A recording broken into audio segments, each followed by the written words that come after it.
Na noite do meu casamento, enquanto meu marido dormia ao meu lado, eu encontrei no bolso do paletó dele um bilhetinho dobrado com o número de telefone da minha melhor amiga e as palavras escritas à mão. Depois que assinar, me avisa. Eu li aquilo 3 vezes. 4. Fiquei parada no escuro do quarto com o papel na mão e o coração tão quieto que assustou. Não bati, não gritei, não acordei ninguém. Só dobrei o bilhete de volta, coloquei no lugar e fui deitar. Mas algo em mim fechou naquela hora. Uma porta que nunca mais abriu para ele. Meu nome é Mariana. Tenho 33 anos. Sou professora numa escola pública no bairro da Lapa, aqui em São Paulo. E até aquela noite, eu acreditava que tinha feito tudo certo na vida. Estudei, trabalhei, cuidei do apartamento que minha avó Dona Teresa me deixou quando se foi, um apartamento antigo no Cambuci, com pé direito alto, janelas de madeira e cheiro de passado bom. Eu amava cada canto daquele lugar. E foi exatamente esse lugar que Rafael queria desde o começo. Só que eu demorei tempo demais para entender isso. Rafael chegou na minha vida 6 meses antes do casamento através de um amigo em comum. Era bonito, falava bem, sabia ouvir. Na terceira vez que a gente se encontrou, ele já sabia o nome da minha avó, já sabia que o apartamento era herança, já sabia que eu morava sozinha. Eu não estranhei. Pensei que era atenção. Pensei que era interesse de verdade. A gente vê o que quer ver quando está com saudade de alguém que cuide da gente. A festa foi bonita. Minha mãe, Dona Conceição, chorou a cerimônia inteira. Meu pai, seu Antônio, apertou a mão de Rafael com aquele aperto de homem do interior que significa: cuida bem dela. Rafael sorriu e disse que sim. Eu vi meu pai confiar nele e senti meu coração cheio. Essa imagem hoje dói de um jeito diferente. A gente voltou para o apartamento por volta da meia-noite. Rafael bebeu bem na festa, mas não estava fora de si. Estava animado, falante, olhando para os cômodos com um tipo de atenção que eu não soube nomear naquela hora. Ele passou a mão na moldura antiga da janela da sala e disse: dá para reformar isso aqui e valorizar bastante. Eu ri achando que era entusiasmo de quem acabou de se mudar. Hoje sei que era outra coisa. Ele dormiu rápido. Eu fiquei acordado olhando o teto e tentando entender por que eu não me sentia feliz do jeito que esperava. A noite estava aberta, São Paulo fazia seu barulho lá fora e eu estava deitada ao lado do meu marido, sentindo um frio que não era do inverno. Foi quando levantei para beber água e esbarrei no paletó jogado na cadeira. O bilhete caiu sozinho do bolso quando eu encostei no tecido. E foi ali que tudo começou a desmoronar por dentro, bem antes de eu ter prova de qualquer coisa. Eu voltei para a cama sem fazer barulho. Fiquei deitada com os olhos abertos até o sol entrar pela janela de madeira. E enquanto Rafael dormia com aquela calma de quem não deve nada a ninguém, eu fui juntando os pedaços que tinha ignorado nos últimos meses. A pressa estranha que ele tinha para falar em casamento. A curiosidade específica sobre o apartamento. As perguntas sobre escritura e inventário que eu achei que eram só organização. Nada fazia sentido sozinho. Junto, fazia um sentido que eu não queria aceitar. Amigos, se essa história já está te prendendo desde o começo, deixa o like e se inscreve no canal. Isso ajuda muito e garante que você não perde o que vem a seguir. Na manhã seguinte, ele acordou bem disposto, como se tivesse dormido a melhor noite da vida. Me deu um beijo na testa e foi direto à cozinha fazer café. Eu observei da porta.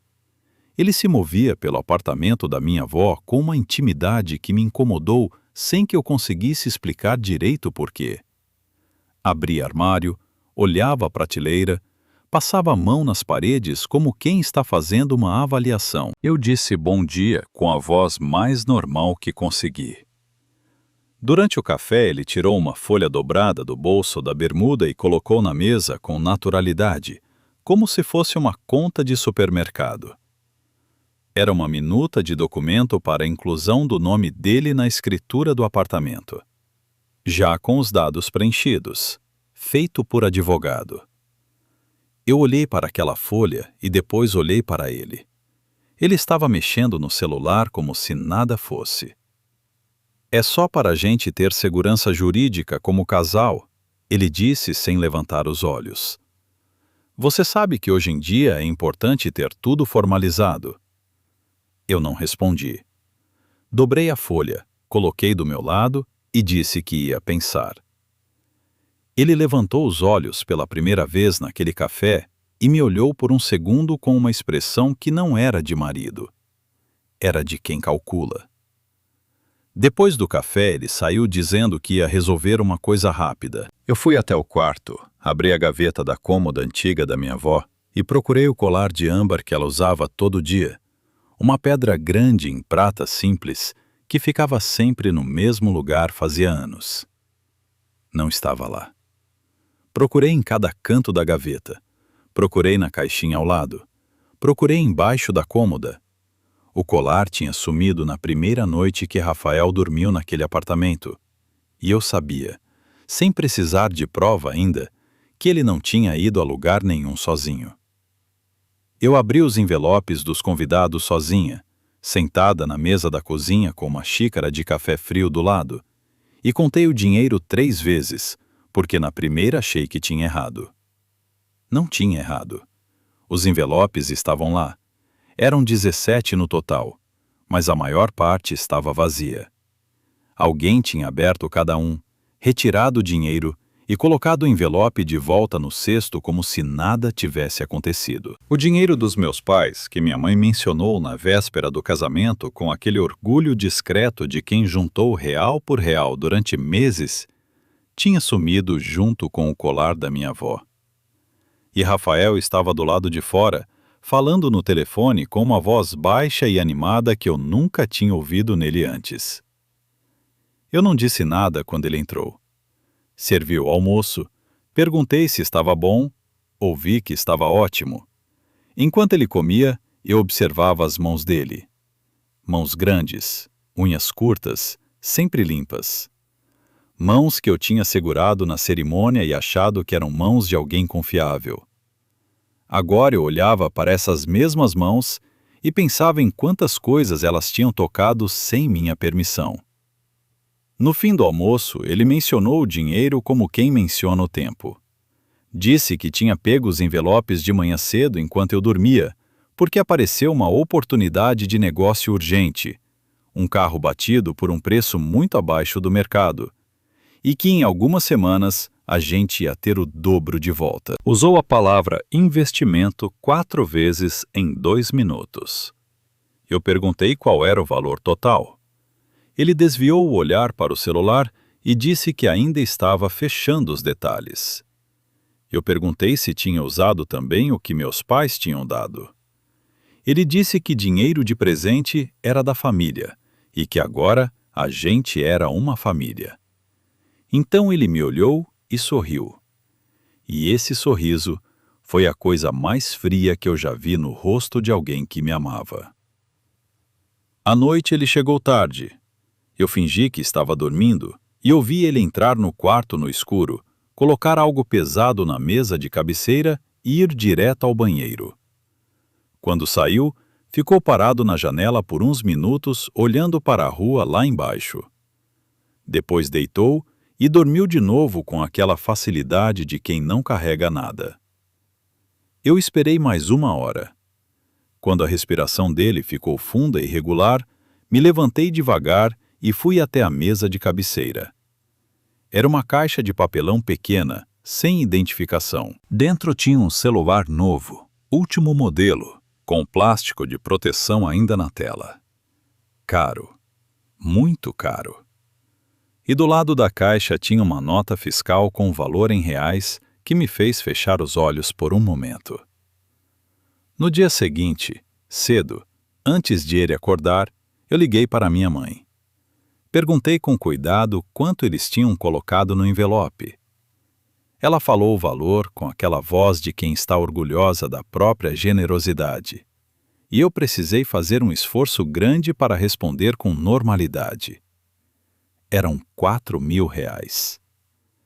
4.000 que meu pai tinha separado ao longo de quase um ano, tirando da aposentadoria dele aos poucos, guardando numa lata de biscoito dentro do guarda-roupa, como ele sempre fez a vida toda.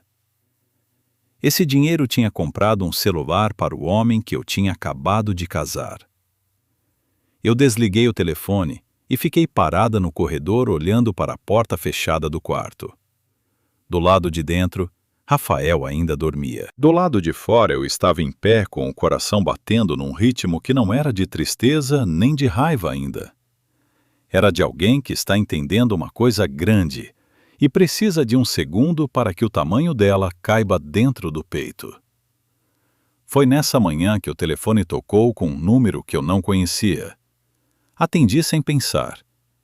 A voz do outro lado era masculina, direta, um pouco tensa. O homem se identificou como Rodrigo, gerente do espaço onde tínhamos feito a festa. Disse que precisava me falar sobre algo que as câmeras de segurança tinham registrado no dia do casamento. Disse que era melhor eu ver pessoalmente. Disse que era importante que eu fosse sozinha. E antes de desligar, ele acrescentou uma frase que ficou zumbindo na minha cabeça o resto do dia. Que se ele tivesse uma filha na minha situação, ia querer que alguém fizesse o mesmo por ela. Eu olhei para a porta do quarto por mais um segundo. Depois, peguei a bolsa, as chaves e saí sem acordar Rafael. O elevador demorou mais do que o normal naquela manhã.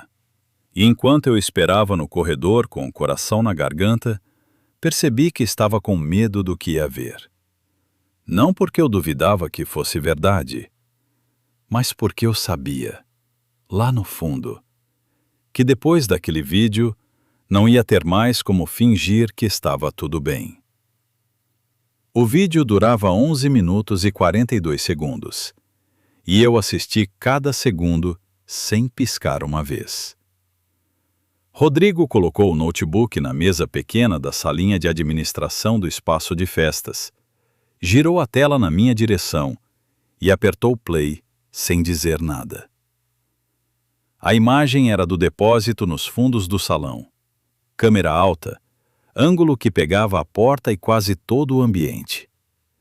O horário marcado era o da festa, pouco depois das 22 horas, quando eu estava na pista de dança com meu pai numa das últimas músicas. A porta do depósito abriu e Camila entrou primeiro. Minha madrinha. A pessoa que me ajudou a escolher o vestido, que me ligou toda semana nos 6 meses de noivado, que chorou ao meu lado na cerimônia com um lenço branco na mão. Ela entrou no depósito olhando para trás com um sorriso que eu nunca tinha visto nela antes. 30 segundos depois, Rafael entrou atrás dela e fechou a porta. Eu não vou descrever tudo o que vi naqueles 11 minutos, porque o que importa não é o que eles fizeram, é o que eles disseram. E eles falaram muito. Falaram com a tranquilidade de quem sabe que está sozinho e não tem pressa. Rafael disse o nome do apartamento da minha avó como se fosse um item numa lista de compras. Disse que o plano estava dentro do prazo, que eu era fácil de conduzir, que em alguns meses a escritura ia estar no nome dos dois, e depois seria simples convencer a vender. Usou a palavra convencer, com um tom que deixou claro que não estava falando de conversa. Camila perguntou quanto tempo ainda ia demorar. Ele disse que dependia de quanto eu resistisse ao processo de colocar o apartamento como bem comum do casal, mas que no máximo em 6 meses estaria resolvido. Ela disse que estava cansada de esperar. Ele disse que ela ia gostar do resultado. Depois ela perguntou uma coisa que fez o ar da salinha ficar pesado de um jeito que eu ainda sinto quando lembro. Perguntou o que acontecia se eu engravidasse. Rafael ficou quieto por 2 segundos. Depois deu uma risada curta e disse que tinha formas de evitar que uma gravidez atrapalhasse os planos, que conhecia umas plantas que a avó de alguém usava antigamente e que num chá ninguém nota nada. Disse isso sorrindo. Rodrigo fechou o notebook quando o vídeo terminou. Ficou me olhando sem saber o que fazer com as mãos. Eu estava sentada na cadeira com a bolsa no colo e as costas retas, e não disse nada por um tempo que não sei medir. Depois perguntei se ele tinha cópia do arquivo. Ele disse que sim, que tinha colocado num pendrive para mim. Eu peguei o pendrive, coloquei na bolsa e me levantei. Ele perguntou se eu estava bem. Eu disse que estava. Ele não pareceu acreditar, mas não insistiu. Saí do espaço de festas andando devagar pela calçada do Cambuci com o sol batendo de lado e São Paulo fazendo barulho em volta como se nada tivesse acontecido. Eu me lembro de olhar para as pessoas que passavam e pensar que nenhuma delas sabia que minha vida tinha acabado de ser dividida em antes e depois, numa salinha sem janela com cheiro de papel velho. Entrei num café na esquina, pedi um copo de água e fiquei parada num canto até conseguir respirar de forma normal. Levou uns 15 minutos. Quando saí do café, eu já sabia que não ia chorar.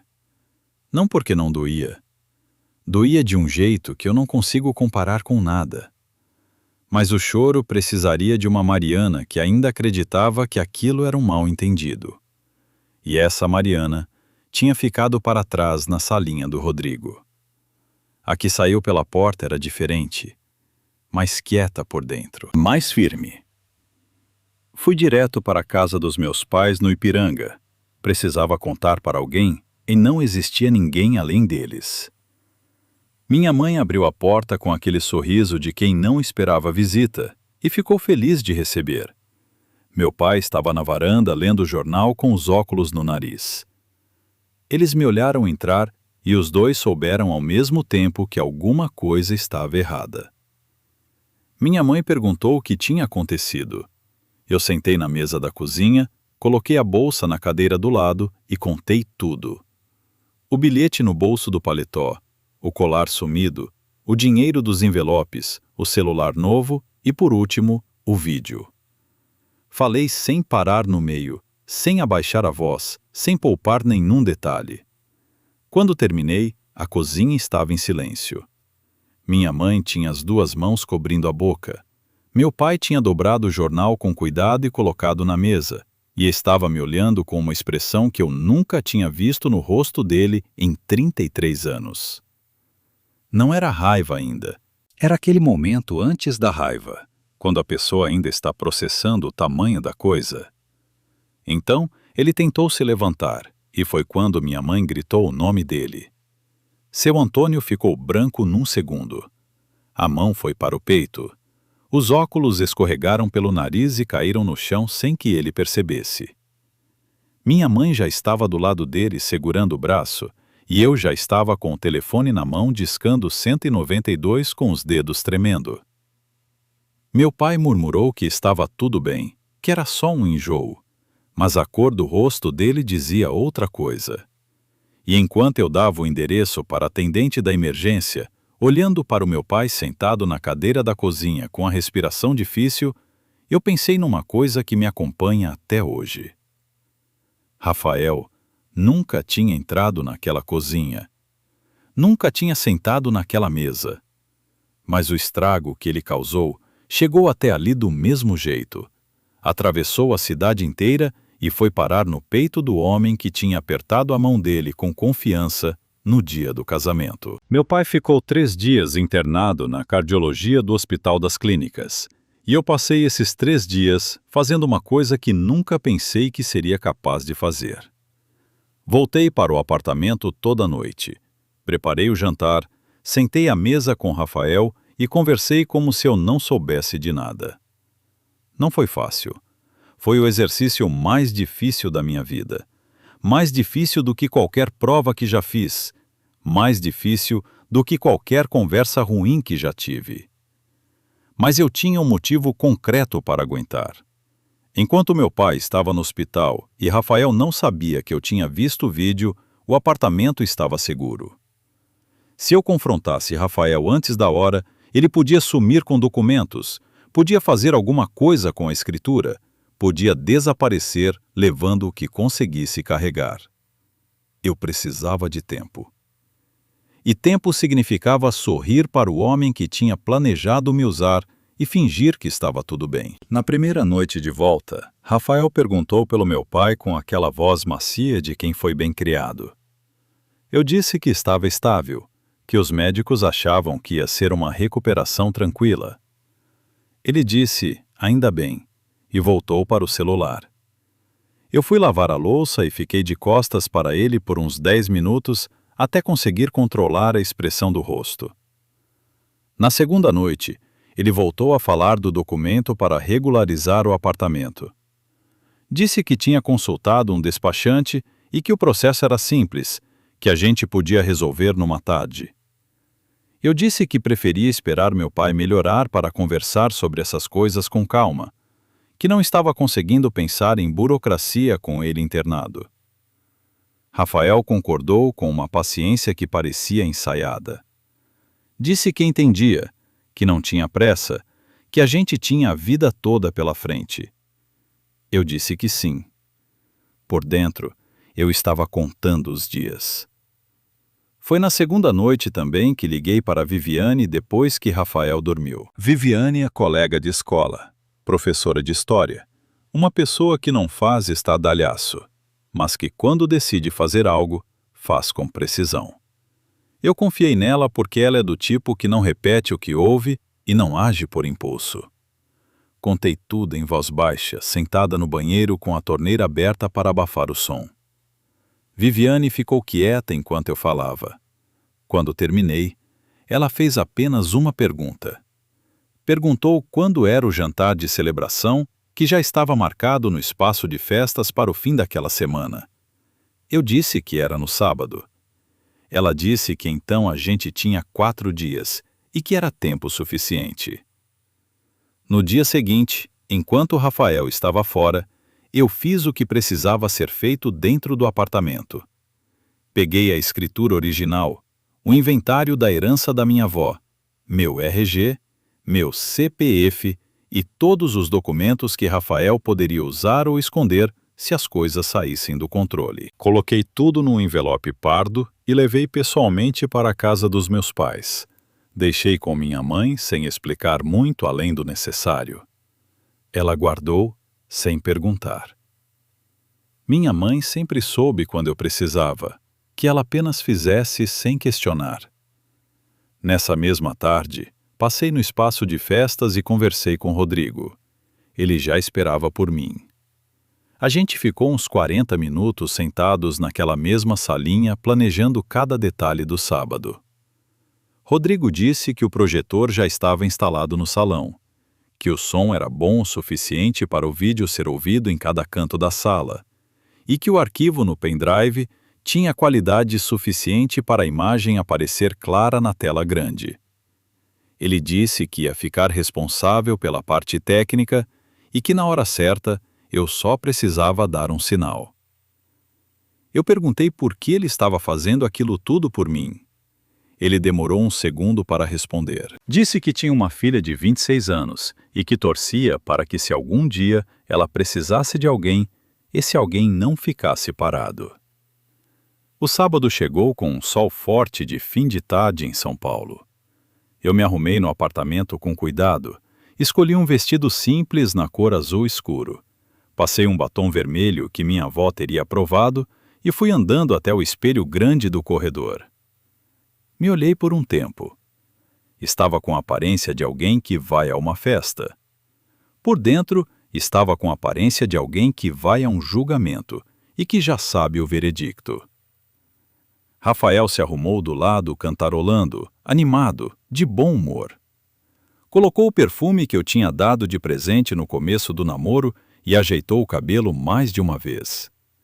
Estava bonito e despreocupado, exatamente como alguém que acha que está no controle. No caminho para o espaço de festas, ele falou sobre os planos para as próximas semanas. Mencionou de novo o documento do apartamento. Disse que na semana seguinte a gente resolvia isso de uma vez. Eu disse, tudo bem, e olhei pela janela do carro enquanto São Paulo passava lá fora. O salão já estava cheio quando a gente chegou. As duas famílias, os amigos, os colegas. Eu vi o pai de Rafael, seu Geraldo, conversando com dois homens perto da mesa de frios. Vi minha mãe do outro lado do salão, com olhos que me acompanharam desde a porta. Vi Viviane perto do fundo, com um copo na mão, de costas para a entrada, mas que virou a cabeça quando eu entrei e me deu um olhar que significava que estava tudo pronto. E então eu vi Camila. Ela estava de vestido branco num jantar de celebração de casamento onde a noiva era eu, e no pescoço dela estava o colar de âmbar da minha avó, Dona Teresa, pendurado sobre o decote como se fosse dela desde sempre. Ela me viu entrar, me encarou por 2 segundos com um sorriso que tinha mais de provocação do que de amizade e levantou o copo na minha direção como quem faz um brinde. Eu sorri de volta. O tipo de sorriso que você dá quando sabe que em 30 minutos tudo vai mudar. Fui até Rodrigo com passos normais, cumprimentei algumas pessoas no caminho, abracei quem precisava ser abraçado. Quando cheguei perto dele, disse apenas uma palavra em voz baixa. Ele assentiu. Fui até meu lugar à mesa, sentei ao lado de Rafael e enquanto a festa seguia com barulho e risadas ao redor, eu coloquei a mão no colo, respirei fundo uma última vez e esperei o momento certo para pedir a palavra. Quando eu pedi a palavra, o salão ainda estava cheio de barulho e ninguém esperava nada além de mais um brinde. Eu me levantei devagar, sem pressa, e esperei o silêncio se instalar sozinho. As pessoas foram parando de conversar uma a uma, até que a única coisa que dava para ouvir era o ar-condicionado no canto do salão. Rafael estava ao meu lado com um copo na mão e um sorriso relaxado de quem acha que vai ouvir elogio. Eu disse que queria agradecer a todos pela presença, que aquela noite era especial e que eu tinha preparado algo para compartilhar com as pessoas que eu mais amava. Olhei para Rodrigo no fundo do salão. Ele assentiu e apagou as luzes. A tela grande desceu no centro do salão e o projetor acendeu. Por 2 segundos, apareceu apenas a imagem estática do depósito, escura, com o horário marcado no canto. Ouvi alguém na mesa perguntar baixinho o que era aquilo. Rafael se mexeu na cadeira ao meu lado. Então, a porta do depósito abriu na tela e Camila entrou.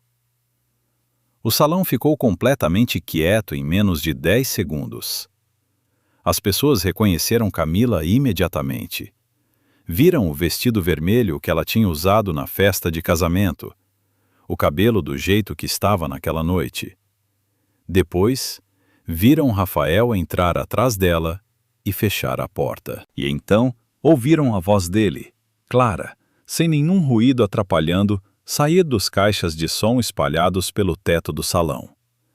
A voz de Rafael dizendo que o plano estava dentro do prazo, dizendo que eu era fácil de conduzir, dizendo o nome do apartamento da minha avó como se fosse uma mercadoria. Eu fiquei de pé o tempo inteiro. Não sentei, não desviei o olhar da tela. Precisava que todo mundo visse que eu estava de pé. Quando chegou a parte em que Camila perguntou sobre uma possível gravidez, e Rafael respondeu com aquela calma sobre plantas e chás, ouvi minha mãe soltar um som baixo que não era bem um choro. Era outra coisa. O pai de Rafael, seu Geraldo, que estava sentado 3 cadeiras à minha esquerda, parou completamente de se mover. Eu vi o momento exato em que ele entendeu o que estava ouvindo. O vídeo terminou. Rodrigo acendeu as luzes. Ninguém falou nada por um tempo que pareceu muito longo. Então Rafael se levantou e disse que era montagem, que qualquer um conseguia fazer isso com tecnologia, que eu tinha armado aquilo tudo para destruir ele. A voz dele estava alta demais e tremia nas bordas. Ele olhou em volta procurando alguém que concordasse. Não encontrou nenhum rosto disposto a isso. Foi quando seu Geraldo se levantou. O pai de Rafael é um homem que passou a vida inteira trabalhando em sítio no interior de Minas Gerais. Tem as mãos grossas de quem carrega peso desde jovem e fala pouco porque aprendeu que palavra tem peso e não se desperdiça. Ele se levantou da cadeira devagar, foi até Rafael e ficou parado na frente do filho por alguns segundos, olhando para ele de baixo para cima. Rafael tentou começar a falar de novo. Seu Geraldo levantou a mão e deu uma palmada aberta no rosto do filho, que deu para ouvir em cada canto do salão. Não foi agressão no sentido de violência gratuita, foi o gesto de um pai que passou a vida construindo uma reputação honesta e viu o filho usar o nome da família para dar golpe em mulher. Depois disso, seu Geraldo se virou para mim, tirou o chapéu que estava na cadeira do lado e pediu desculpas com uma voz que estava quebrando. Disse que não tinha criado o filho para aquilo e que envergonhava a ele e a toda a família o que tinha sido revelado naquela noite. Rafael ficou parado com a mão no rosto olhando para o pai como se o chão tivesse sumido embaixo dele. Então, Viviane atravessou o salão. Ela caminhou direto até Camila, que estava parada na cadeira com o rosto fechado, fingindo que nada tinha a ver com ela, e sem dizer uma palavra, alcançou o colar de âmbar que estava no pescoço dela e puxou com uma firmeza que fez o fecho arrebentar. Camila se levantou reclamando em voz alta. Viviane não respondeu. Veio até mim e colocou o colar na minha mão com as duas palmas fechadas em volta da minha, como quem está devolvendo algo sagrado. Eu apertei o colar dentro da mão e senti o peso dele, pequeno, familiar, quente da temperatura do corpo de outra pessoa que não deveria tê-lo usado. Rafael tentou se aproximar de mim. Dois homens que eram amigos dele, não meus, ficaram na frente sem que eu precisasse pedir. Um deles disse apenas que não era hora. Rafael parou. Eu disse a ele, com a voz mais tranquila que já usei na vida, que as malas dele estavam do lado de fora do apartamento desde aquela manhã, que as fechaduras tinham sido trocadas e que o advogado já tinha sido acionado. Disse que o casamento tinha acabado no momento em que ele entrou naquele depósito. Depois me virei de costas para ele e não olhei mais. Camila saiu antes de Rafael, sem se despedir de ninguém, com o vestido branco e o pescoço vazio. Rafael foi logo atrás, cabisbaixo, sem o sorriso que tinha chegado. As duas portas do salão fecharam atrás deles e o barulho da rua entrou por um segundo antes do silêncio voltar. Depois disso, a noite seguiu de um jeito que não era de festa, mas também não era de velório. Era de pessoas que precisavam processar o que tinham visto e que ficaram porque sentiam que partir seria errado. Minha mãe ficou ao meu lado o tempo inteiro com a mão no meu braço. Seu Geraldo ficou sentado no canto com a esposa, que chorava em silêncio, e não saiu até que todo mundo fosse embora. Antes de ir, ele passou por mim mais uma vez e disse que se eu precisasse de alguma coisa que a família dele pudesse resolver, era só falar. Eu agradeci e não disse mais nada, porque não havia mais nada a dizer. Semanas depois, o divórcio foi assinado sem contestação.